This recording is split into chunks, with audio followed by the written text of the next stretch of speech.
Os Illuminati e a Bíblia. Este filme tem como objetivo apresentar o cenário mundial para o aparecimento do Anticristo. A consumação do século predita por Jesus está muito mais próxima do que a maioria das pessoas pode pensar. O diabo vem preparando há séculos o cenário ideal, as condições necessárias que levarão o mundo ao caos.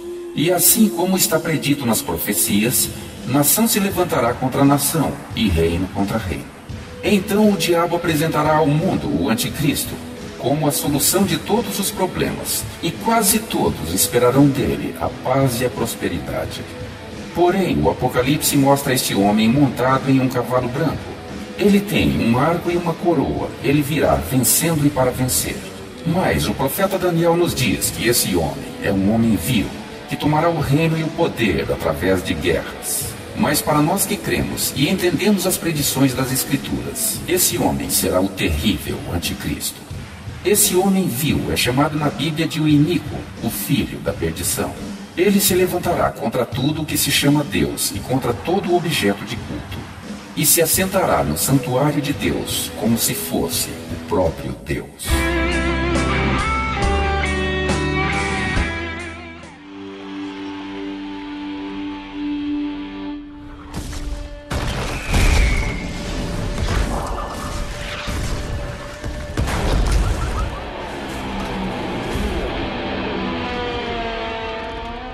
O livro do Apocalipse prediz o fim do mundo.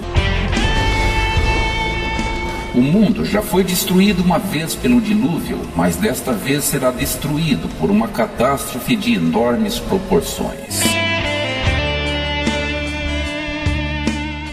De acordo com o Apocalipse, essa catástrofe final será uma combinação de várias calamidades.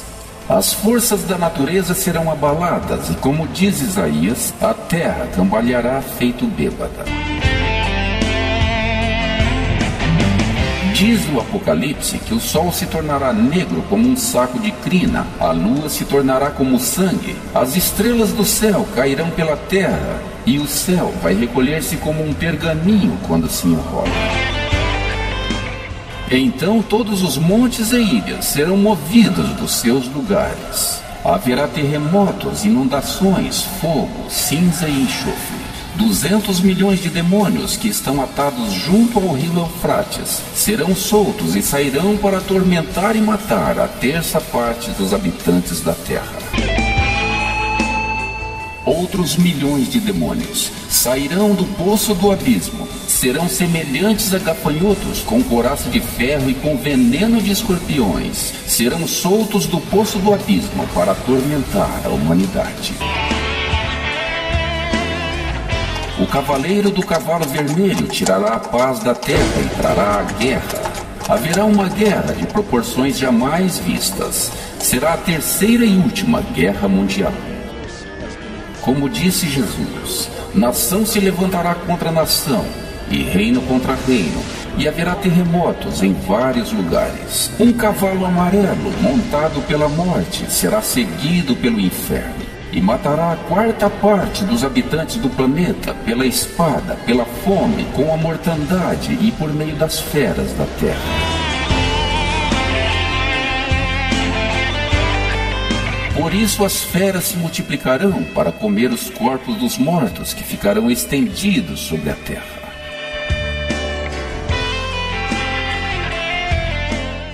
O cavaleiro do cavalo preto vem com a balança na mão para administrar a pouca comida que resta, para impedir os saques, para dar ração somente aos que merecem. Os demais devem morrer de fome. A fumaça do poço do abismo e a estrela que cairá do céu, chamada Absinto, vão envenenar o ar, a água e o solo. Haverá guerra, fome e tormento, como nunca houve antes. A humanidade será morta aos bilhões. Aparecerá no cenário mundial o comandante supremo, o Anticristo, que decretará a extinção das religiões. Os cristãos serão perseguidos e serão caçados como animais selvagens para serem mortos aos milhares. Os cristãos serão fugitivos e terão que fugir para os montes, terão que se esconder em cavernas. Acabou o tempo da graça. Agora é tempo dos juízos de Deus. A salvação só será obtida pela morte.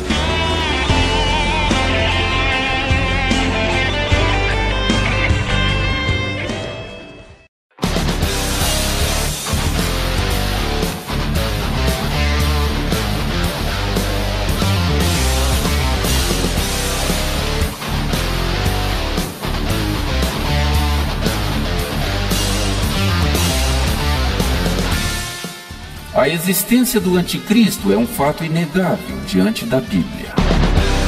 Mas se o anticristo existe, de onde ele vem? E por que motivos ele deverá vir? Tudo começou na queda do homem no jardim do Éden, quando a serpente enganou Eva para comer do fruto proibido.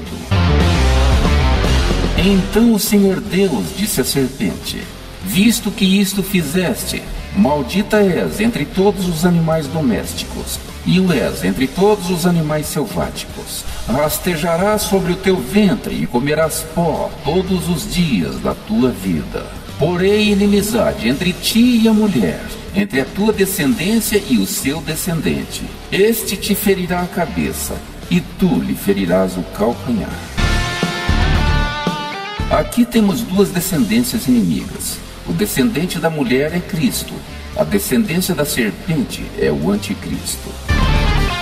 A descendência da serpente começou com Caim, passou por Canaã, o neto maldito de Ló, continuou com Nimrod, o primeiro homem poderoso na terra, opositor a Deus, que construiu a Torre de Babel.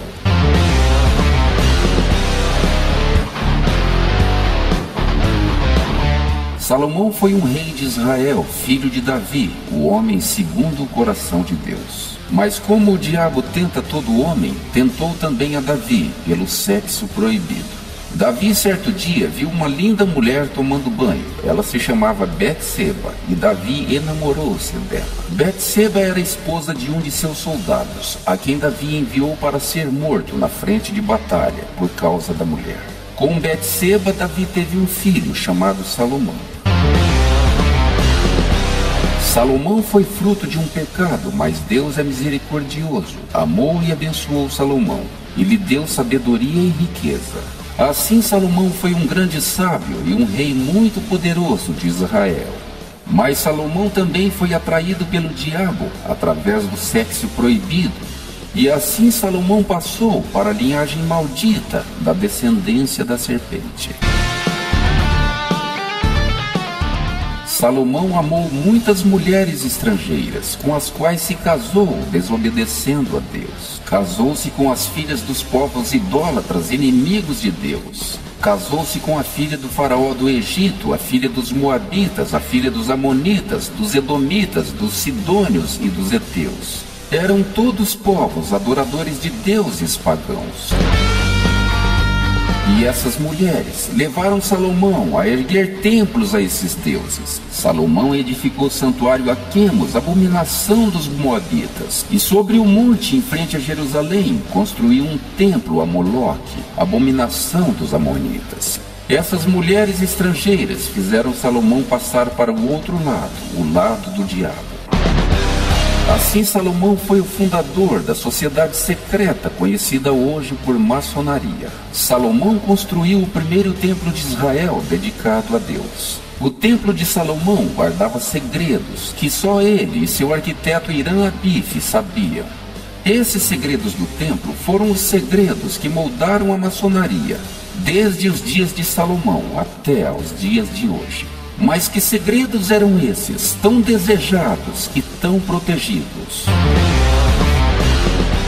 Esses segredos eram a cabala judaica, da qual se originou a maçonaria moderna. Contam os eruditos que Salomão tinha um livro de magia que se chamava A Chave Menor de Salomão. Esse livro existe e é conhecido hoje como Goétia. O livro contém as orações e as conjurações que Salomão usava para invocar 72 demônios para que esses demônios o servissem. Então, esse era o grande segredo de Salomão. invocar poderosos demônios de outras dimensões para receber poder para conquistar o mundo. Após a morte de Salomão, os sacerdotes de Israel continuaram a manter os segredos da Cabala, a maçonaria secreta no templo. E Deus ficou muito magoado com o povo de Israel. Por isso, Deus mostrou ao profeta Ezequiel numa visão a maçonaria secreta. Mostrou a Ezequiel 70 anciãos de Israel em câmaras ocultas no templo, diante das imagens dos deuses estrangeiros pintadas na parede do templo, aos quais esses homens adoravam e ofereciam incenso. Depois, Deus levou Ezequiel até a entrada da porta da casa do Senhor, que está do lado do norte, e eis que estavam ali mulheres assentadas, chorando a Tamuz. Quem era Tamuz? Tamuz era deus dos Sumérios, uma tribo primitiva semita, e mais tarde Tamuz se tornou Osíris, deus dos egípcios. Quando o templo de Salomão foi destruído pelos babilônios, os sacerdotes idólatras de Israel esconderam o livro de magia de Salomão no subsolo do templo, e aí se passaram séculos até que esses segredos fossem descobertos pelos templários. Os templários foram para Jerusalém com as cruzadas em cerca do ano 1000 da nossa era. Eles escavaram o subsolo do templo e descobriram os segredos da maçonaria. Os segredos da maçonaria de Salomão foram mantidos pelos templários até 1314. Neste ano, o seu grão-mestre Jacques de Molay foi queimado vivo numa fogueira pela Inquisição Católica, acusado de estar adorando a cabeça de bode Bafomete, estar praticando homossexualismo e cuspindo na cruz de Cristo. Depois disso, a maçonaria permaneceu na clandestinidade de 1314 até 1717, quando a Inquisição Católica já tinha perdido o seu poder de morte. Foi então que a maçonaria pôde tornar-se pública com a fundação oficial em 1717 da Grande Loja Maçônica da Inglaterra. Então, em 1º de maio de 1777, o judeu Adam Weishaupt, financiado pelo banqueiro judeu Meyer M. Rothschild, fundou a Loja Maçônica dos Iluminados da Baviera. Era uma loja maçônica secreta dentro de outra loja secreta. Foi na Baviera que esses maçons da elite estabeleceram 25 metas para dominarem o mundo. Então os iluminados da Baviera se fundiram com a maçonaria da Inglaterra, fizeram um pacto com a família real britânica e se tornaram no que conhecemos hoje como os líderes globais, a elite, os detentores do poder, os Illuminati. Os Illuminati, portanto, são a descendência da serpente, através da qual virá o anticristo. Os Illuminati são opositores de Deus, são filhos do diabo, Lúcifer, a quem eles adoram como anjo de luz. Por isso os Illuminati se chamam iluminados, pois receberam a luz de Lúcifer.